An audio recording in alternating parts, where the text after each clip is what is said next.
Squid game season 3 ಮೊನ್ನೆ ತಾನೇ ನೆಟ್ಫ್ಲಿಕ್ಸಲ್ಲಿ release ಆಯಿತು. ನೋಡ್ಕೊಂಬರೋಣ ಬನ್ನಿ ಹೆಂಗಿದೆ ಅಂತ. ನನಗೆ ಈ ಸೀರೀಸ್ನ ನೋಡಿದ ಮೇಲೆ ಅನಿಸಿದ್ದು ಅಂದರೆ ಇದು ಸೀಸನ್ 1ಗೆ ಸ್ವಲ್ಪ ಕಡಿಮೆ, ಬಟ್ ಸೀಸನ್ 2ಗಿಂತ ಸ್ವಲ್ಪ ಅಲ್ಲ ತುಂಬಾ ಜಾಸ್ತಿ. ಅಂದರೆ ಸೀಸನ್ 2ಗಿಂತ ಬೆಟರ್ ಆಗಿದೆ, ಬಟ್ ಸೀಸನ್ 1 ಇದ್ದಂಗಿಲ್ಲ.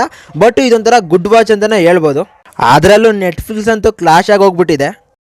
ಈ ಒಂದು ಸ್ಕ್ವಿಡ್ ಗೇಮ್ ಅನ್ನೋದು ಒಂಥರ ಪಾಪ್ಯುಲರ್ ಸೀರೀಸ್ ಇದ್ದಂಗೆ, ಸಿಕ್ಕಾಪಟ್ಟೆ ವ್ಯೂವರ್ಶಿಪ್ ಬರುತ್ತೆ, ಹಂಗೆ ಸಿಕ್ಕಾಪಟ್ಟೆ ಪಾಪ್ಯುಲಾರಿಟಿನೂ ಕೂಡ ತಗೊಂಡಿದೆ ಈ ಒಂದು ಕೊರಿಯನ್ ಡ್ರಾಮಾ. ಈ ಸೀಸನ್ 2ನಲ್ಲೂ ಅಷ್ಟೇ ಗುರು, 3 ಕಡೆ ಸ್ಟೋರಿಗಳು ನಡೀತವೆ. ಒಂದು ಸೈಡ್ ನೋಡ್ತಾ ಬಂದರೆ ನಮ್ಮ ಪ್ಲೇಯರ್ಸ್ಗಳೆಲ್ಲ ಯಾವ ಥರ ಗೇಮ್ಸ್ ಆಡ್ತಾರೆ, ಮತ್ತು ಇನ್ನೊಂದು ಆ ಗೇಮ್ಸ್ನ ಕಾವಲು ಕಾಯ್ತಿರತಕ್ಕಂಥ ನಮ್ಮ ಸೋಲ್ಜರ್ಸ್ನ ಲೈಫ್ ಸ್ಟೋರಿ. ಅದೇ ಥರ ಇದ್ ಕಡೆ ನಮ್ಮ ಡಿಟೆಕ್ಟಿವ್ ಈ ಒಂದು ಸ್ಕ್ವಿಡ್ ಗೇಮ್ ಐಲ್ಯಾಂಡ್ನ ಕಂಡಿಡಿತಾನೋ ಇಲ್ವೋ ಅನ್ನೋದನ್ನೇ ಈ 3 ಸ್ಟೋರಿನಲ್ಲಿ ಬ್ಲೆಂಡ್ ಮಾಡಿದ್ದಾರೆ. ಪ್ಲೇಯರ್ಸ್ಗಳು ಗೇಮ್ ಆಡ್ತಿರ್ಬೇಕಾದ್ರೆ ಇರೋ ಎಪಿಸೋಡ್ಗಳು. ಅದೇ ಥರ ಸೋಲ್ಜರ್ಸ್ದು ಏನು ಅಷ್ಟು ಒಳಗೆ ಡೀಪಾಗಿ ಕನೆಕ್ಟ್ ಆಗಿಲ್ಲ ಅಂದ್ರೂ ಓಕೆ ಅನಿಸುತ್ತೆ. ಬಟ್ ಈ ಡಿಟೆಕ್ಟಿವ್ದು ಮಾತ್ರ ಅಷ್ಟು ಸ್ಯಾಟಿಸ್ಫೈ ಅನ್ಸೋದಿಲ್ಲ. ಯಾಕಂದರೆ ಆ ಕ್ಯಾರೆಕ್ಟರ್ ಇಲ್ಲ ಅಂದರೂ ನಡೆದೋಗುತ್ತೆ. ಯಾಕಂದರೆ ಅವ್ನು ಕಂಡಿಡ್ದಿದ್ದು ವೇಸ್ಟೇ ಗುರು. ಮತ್ತು ಇನ್ನೊಂದು ಕಡೆ ಆ ಗೇಮ್ನ ನಡೆಸ್ತಾರೆ, ಮತ್ತು ಸೀಸನ್ ಹಿಂಗೆ ಕಂಟಿನ್ಯೂ ಮಾಡ್ಕೊಂಡು ಹೋಗ್ತಾರೆ. ಹೌದು, ಈ ಒಂದು ಸೀಸನ್ನು ಬೆಟರಾಗಿ ಎಂಡಿಂಗ್ ಕೊಡ್ಬೋದಾಗಿತ್ತು ಈ ಒಂದು ಸ್ಕ್ವಿಡ್ ಗೇಮ್ಗೆ. ಬಟ್ಟು ಇನ್ನೂ ಒಂದು 2-3 ಸೀಸನ್ನ ತೆಗೆದುಬಿಟ್ಟು ಒಳ್ಳೆ ಬಿಸ್ನೆಸ್ ಮಾಡಬೇಕಲ್ಲ, ಅದಕ್ಕೋಸ್ಕರ ಈ ಫ್ರಾಂಚೈಸಿ ಅವರು ಇನ್ನೂ ಒಂದು 2-3 ಸೀಸನ್ನ ತೆಗಿಯೋ ಚಾನ್ಸಸ್ ಕೂಡ ಇರುತ್ತೆ. ಬಟ್ಟು ಇಲ್ಲಿ ನಾವು ತುಂಬ ದಿನದಿಂದ ಕಾಯ್ದಿರ್ತಕ್ಕಂಥ ಎಮೋಷನ್ ಜರ್ನಿ ಅಂದರೆ ಒಂದೇ ಸೀಸನ್ಲಿ ತೋರಿಸ್ಬೇಕಾಗಿತ್ತು ಈ ಒಂದು 2 ಸೀಸನ್ನ. ಬಟ್ ಇವರು ಇನ್ನೂ ಸ್ವಲ್ಪ ಎಕ್ಸ್ಟೆಂಡ್ ಮಾಡಿಬಿಟ್ಟು 2 ಸೀಸನ್ನ ಮಾಡಿದ್ದಾರೆ. ಬಟ್ಟು ಸೀಸನ್ 1ನಲ್ಲೇ ಕಂಪ್ಲೀಟ್ ಆಗಬೇಕಾಗಿರೋ ಮ್ಯಾಟ್ರ್ ಮಾತ್ರ ಇದೆ. ಸುಮ್ಮನೆ ಸೀಸನ್ 2 ಅನ್ನೋದನ್ನು ಮಾಡಿಬಿಟ್ಟು ಇವರು ಕೈ ಸುಡ್ಕೊಂಡ್ರು ಅಷ್ಟೇ. ಇನ್ನು ಇವ್ರು ಮಾಡ್ಕೊಂಡಿದ್ದಂಥ ಗೇಮ್ಸ್ಗಳು ಕೂಡ ಸಖತ್ ಇಂಟ್ರೆಸ್ಟಿಂಗ್ ಆಗಿದ್ವು.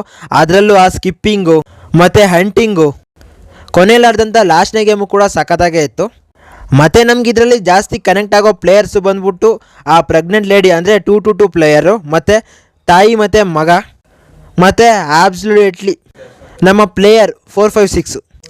ಅದರಲ್ಲೂ ನಮ್ಮ 4-5-6 ಪ್ಲೇಯರ್ ಇದ್ದಾರಲ್ಲ, ಅವರ ಒಂದು ಎಮೋಷನ್ ಜರ್ನಿ ಚೆನ್ನಾಗಿ ತೋರಿಸಿದ್ದಾರೆ. ಅದರಲ್ಲೂ ಇವ್ರು ಹೇಳೋ ಲಾಸ್ಟ್ ಡೈಲಾಗ್ ಮಾತ್ರ ಸಖತ್ತಿದೆ. ಹ್ಯೂಮನ್ಸ್ ಇಸ್ ನಾಟ್ ಆರ್ಸ್ ಅಂತ ಹೇಳೋ ಒಂದು ಸೀನು ಸಖತ್ತು ಎಮೋಷನ್ಸ್ ಆಗುತ್ತೆ. ನಿಮಗೂ ಕೂಡ ಇದಿಷ್ಟ ಆಗ್ಬೋದು.